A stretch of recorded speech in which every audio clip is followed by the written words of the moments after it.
ছাত্র সমাজের বন্ধুগণ, প্রিয় দেশবাসী, আপনারা জানেন ছাত্ররা তাদের যৌক্তিক কথা বলতে কি প্রত্যেকটা বিশ্ববিদ্যালয়ে কলেজে তাদের রক্তে রঞ্জিত হচ্ছে। ছাত্রলীগের সন্ত্রাসী হামলায় প্রত্যেকটা বিশ্ববিদ্যালয়ে কলেজ আজকে রক্তে রঞ্জিত হচ্ছে। প্রিয় দেশবাসীকে বলবো, আপনারা আমাদের যৌক্তিক দাবি আদায়ের পাশে থাকুন।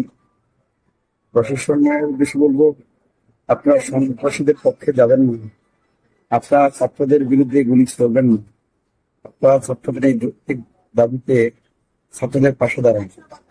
বিবেকবান মেরুদণ্ডওয়ালা শিক্ষকদের বলবো, আপনারা দেশের এই ক্রান্তি লগ্নে ছাত্রদের পাশে দাঁড়ান। বুদ্ধিজীবী হিসেবে যারা পরিচিত, বুদ্ধি প্রতিবন্ধী ছাড়া যারা প্রতিবন্ধী মেরুদণ্ডওয়ালা বুদ্ধিজীবীদের বলবো, আপনারা ছাত্রদের পাশে দাঁড়ান।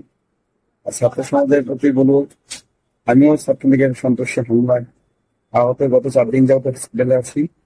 আমার মাথায় রক্তপাত বেঁধে আছে। আমিও ইনশাআল্লাহ হসপিটাল থেকে বের হয়েই আসলে নামবো। ওদের বলবো, আমরা বিজয়ের রাত প্রান্তে আছি, আপনারা মনোবল হারাবেন না। আপনাদেরকে অবশ্যই তৈরি হতে হবে। ছাত্র সমাজ যদি আবার হেরে যায়, আবারও বাংলাদেশ গোলামীর জিঞ্জিরে আবদ্ধ হয়ে যাবে। আমাদেরকে জিততেই হবে। আপনারা ঐক্যবদ্ধ থাকুন। আর মনে করবেন, মনে রাখবেন যে এরা গুটি কয়েকজন সন্ত্রাসী, গুটি কয়েকজন, তাদেরকে ভয় পাবেন না। তারা ভয় পেয়ে আমাদেরকে ভয় দেখাচ্ছে, আমরা ভয় পাইতে পারি।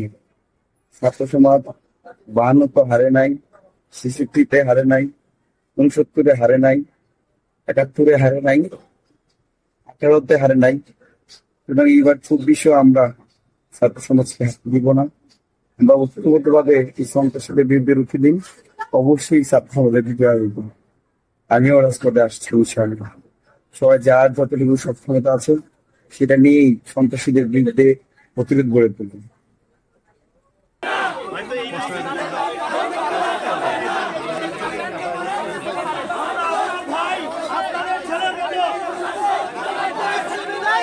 মাইক্রোফোন রাখা দিলে ভাই পিছে আসেন, ভাই পিছে আসেন, কিছু মনে করেন না।